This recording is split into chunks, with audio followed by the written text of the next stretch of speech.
जय जय रघुवीर समर्थ।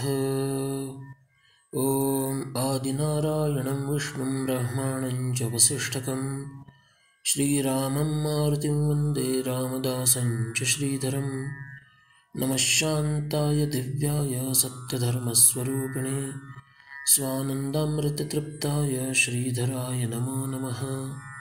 गुरुर्ब्रह्मा गुरुर्विष्णुर्गुरुर्देवो महेश्वरः गुरुस्साक्षात् परं ब्रह्म तस्मै श्रीगुरवे नमः। जय जय रघुवीर समर्थ। ओम। सर्वप्रथम सभी श्रोताओं को वंदन करके मैं सद्गुरु भगवान श्रीधर स्वामी महाराज के दिव्य चरित्र का जो हम चिंतन कर रहे हैं उसका अगला अध्याय प्रारंभ करता हूँ। पिछले अध्याय में हमने देखा कि श्रीधर स्वामी केदारनाथ बद्रीनाथ यह यात्रा पूर्ण करके काशी क्षेत्र पहुंच गए। काशी क्षेत्र में श्रीधर स्फूर्ति सदन में श्रीधर स्वामी ने निवास किया।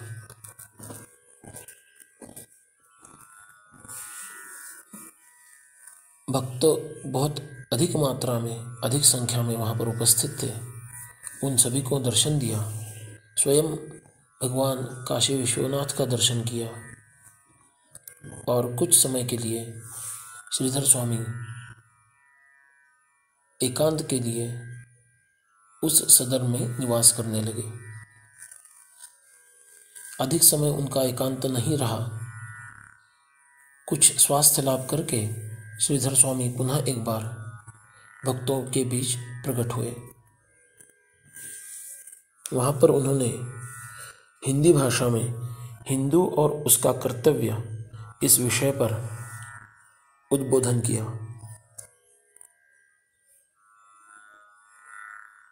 और श्रीधर स्वामी ईसा 1966 में श्री क्षेत्र काशी से बहुत लंबी यात्रा के लिए बाहर निकले।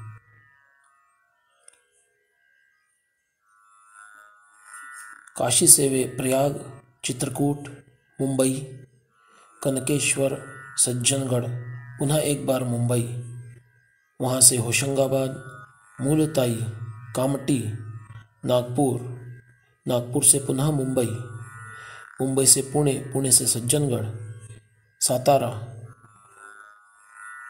कोड़गे बिसिगे और अंततः वरदपुर तक पहुँच गए। इतनी बड़ी यात्रा में श्रीधर स्वामी ने अनेक स्थानों पर प्रवचन, उपदेश, भक्तों को मार्गदर्शन, यह सब करते हुए पाद्य पूजा, तीर्थ, भस्म, मंत्राक्षरा इन सब का वितरण भी किया। और स्थान स्थान पर वे संत साधुओं को मिले। कहीं पर कुछ समाज सेवी लोगों से मिले, आध्यात्मिक और धार्मिक प्रवृत्ति के लोगों से मिले, अपने कुछ भक्तों से, शिष्यों से मिले। इस प्रकार वे काशी से निकलकर ईसा 1967 के जनवरी महीने में वरदपुर आश्रम में पहुंच गए। जब वे मुंबई में थे तब नारेश्वर गुजरात के दत्त संप्रदाय के एक श्रेष्ठ अधिकारी योगी रंगावधूत स्वामी महाराज, इनसे उनका संपर्क हुआ और दोनों ने बड़े प्रेम से एक दूसरे को आलिंगन दिया। दोनों भी अधिकारी महापुरुष थे।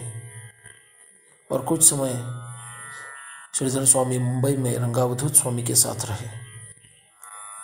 वहाँ से वे होशंगाबाद पहुँच गए। होशंगाबाद में श्रीधर स्वामी के बारे में अधिक जानकारी लोगों में, भक्तों में नहीं थी, किंतु श्रृंगेरी के महास्वामी शंकराचार्य वहाँ पर उसी समय पे थे उन्होंने श्रीधर स्वामी का महात्म्य वहाँ के लोगों को बताया। तब हजारों की संख्या में लोग स्वामी के दर्शन के लिए उमड़ पड़े। उन सभी को स्वामी ने पंचाक्षता और तीर्थ देकर उन्हें आशीर्वाद दिया। होशंगाबाद में स्वामी जी का कुछ समय वास्तव्य रहा। उसी काल में प्रभावती रानी रामराज्य नाम की एक महिला साधिका, जो मूलतः रमण महर्षि जी की शिष्या है, वह उत्तर भारत के एक महान सन्यासी करपात्री जी महाराज, इनका एक पत्र लेकर श्रीधर स्वामी के यहाँ पहुँच गई। करपात्री जी महाराज गौवंश हत्याबंदी के लिए एक आंदोलन करना चाहते थे और उसे आशीर्वाद मांगने के लिए उन्होंने पत्र भेजा था। श्रीधर स्वामी ने अंतर्ज्ञान से समझ लिया कि अभी समय अनुकूल नहीं है और वही उन देवी जी को बताया। वे वहाँ पर कुछ समय रुकी और श्रीधर स्वामी जब होशंगाबाद छोड़ के आगे निकल गए तब वे भी करपात्री महाराज के यहाँ चली गई।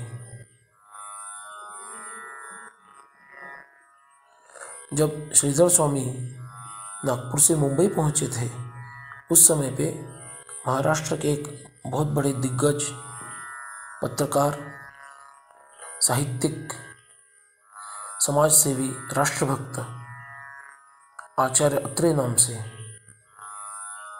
उन्होंने श्रीधर स्वामी का दर्शन लिया। पहले तो ये आचार्य अत्रे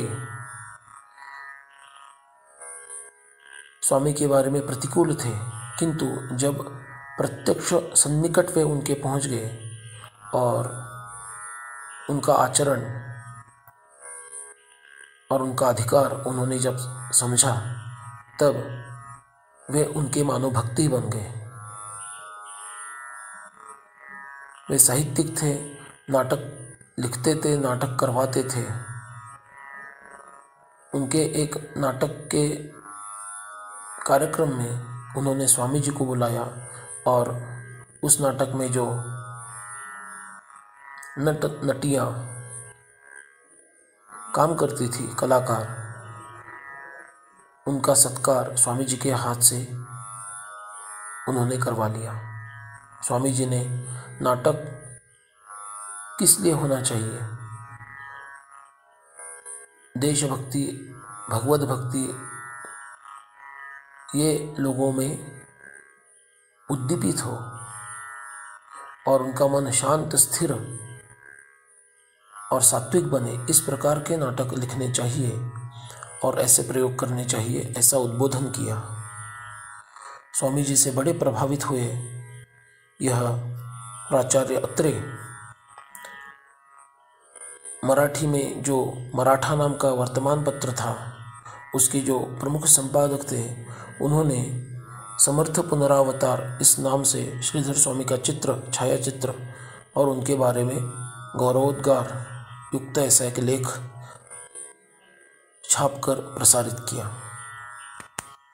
साधु संतों के बारे में विशेष प्रेम भाव न रखने वाले यह आचार्य अत्रे श्रीधर स्वामी के बारे में ऐसे कैसे गौरवपूर्ण लिख सकते हैं, यह उनके वाचकों को बड़ा अचंभा लगा। अस्तु, वहाँ से वे पुणे पहुँचे, जहाँ पर गुरुनी महाराज ने उनकी पाद्य पूजा की। सातारा में जब स्वामी आए थे तो समर्थ सदन नाम का एक वास्तु समर्थ सेवा मंडल सज्जनगढ़ के द्वारा बनाई जा रही थी। वहाँ पर स्वामी ने विचरण किया और उस स्थान को पवित्र किया और वहाँ के लोगों को बताया कि यहाँ पर साधना का उत्कर्ष होगा, ये स्थान अच्छा है।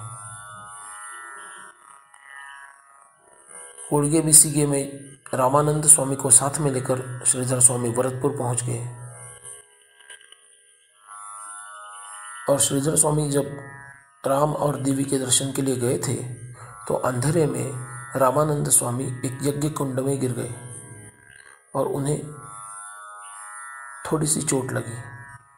श्रीधर स्वामी जब उनके पास आए तो उन्हें ये घटना पता चली तो श्रीधर स्वामी ने कहा, मैंने जानबूझकर तुम्हें यहाँ पर लाया है क्योंकि आज तुम्हें बहुत बड़ा संकट था, किंतु वह संकट यहाँ आने के कारण ऐसी छोटी सी घटना से टल गया। उन्होंने रामानंद स्वामी को पुनः कुड़गे बिसिगे में वापस भेज दिया। श्रीधर स्वामी ने भक्तों को कहा कि मैं अब दीर्घ एकांत सेवन करने जा रहा हूँ। कुछ भक्तों ने पूछा कि स्वामी आप बार बार ये एकांत सेवन क्यों करते हैं, इसका आपको और समाज को क्या लाभ होता है, यह हमें समझाइए। स्वामी जी ने कहा, मैं एक सन्यासी हूँ। सन्यासी को कोई विशेष ऐसे कर्तव्य नहीं होते, उसका एक ही काम है, संसार का त्याग करके आत्मानुसंधान, स्वयं की खोज करना, यही उसका काम है। उसके लिए उसे एकांत की आवश्यकता है। एकांत का अर्थ केवल मठ मंदिर या जंगल में रहना ऐसा नहीं है, अपितु जो एकमेवाद्वितीय परब्रह्म है उस परब्रह्म में रममाण होना, उस एक में रममाण होना, इसी को एकांत कहते हैं। वह प्रत्येक सन्यासी का कर्तव्य है। इसलिए मैं इस प्रकार से एकांत सेवन करता हूँ। उन्होंने आगे कहा कि आपको दुखी होने का कोई कारण नहीं, मेरा दर्शन नहीं होगा, इसे आपको दुखी होने की कोई आवश्यकता नहीं, क्योंकि मैंने मेरी अपनी पादुकाएं इस आश्रम में स्थापित की है। उन पादुकाओं को आप यदि अपनी समस्याएं मैं हूँ ऐसा मानकर बताओगे और उन पादुकाओं के प्रति वही श्रद्धा रखोगे जो मेरे बारे में तुम्हारी है, तो तुम्हारी सब समस्याएं दूर हो जाएंगी। निर्भय होकर रहो। स्वामी ने आगे उपदेश किया कि गुरु सेवा और गुरु भक्ति, इससे बड़ा और कुछ भी नहीं है। गुरु के प्रति सेवा अर्थात गुरु की आज्ञा का पालन, वह आपको अवश्य है। वह यदि आप करोगे तो गुरु की कृपा की आवश्यकता भी नहीं रहेगी, क्योंकि गुरु की कृपा वैसे ही बरसने वाली है।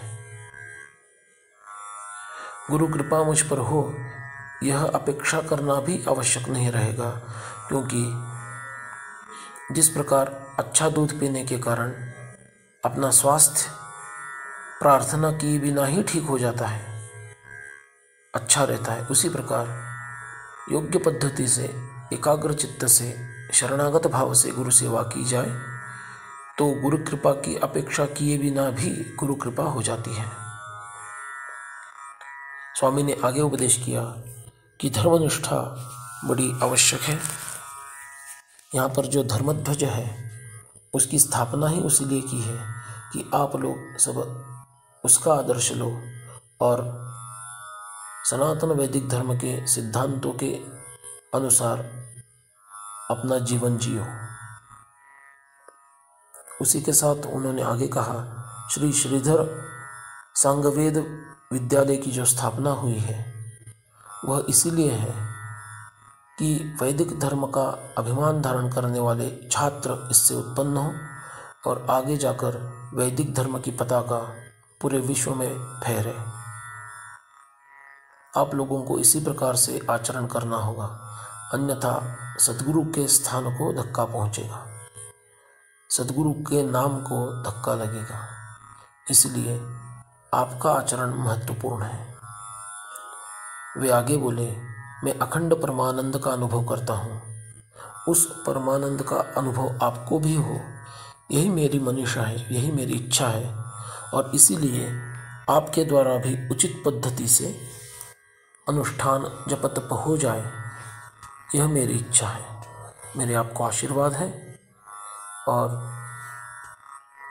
आप गुरु के ध्यान में ही मग्न रहो और अपने व्यावहारिक कर्तव्य करते रहो। ऐसा आशीर्वाद देकर जनवरी महीने में श्रीधर स्वामी 1967 में एकांत सेवन के लिए वहाँ के टीले पर जो उनके लिए एक विशेष कुटिया बनाई थी, उसमें सभी लोगों को आशीर्वाद देकर अंदर चले गए। भक्तों ने श्रीधर स्वामी की जय ऐसे जयकारे लगाए और भक्त अपने अपने घर वापस चले गए। इससे आगे श्रीधर स्वामी ने क्या क्या किया, कैसे उनका चरित्र रहा, यह हम अगले प्रवचन में देखेंगे। तब तक के लिए यहीं पर रुकते हैं। मैं सभी श्रोताओं को पुनः एक बार वंदन करता हूँ और अपनी वाणी को विराम देता हूँ। जय जय रघुवीर समर्थ।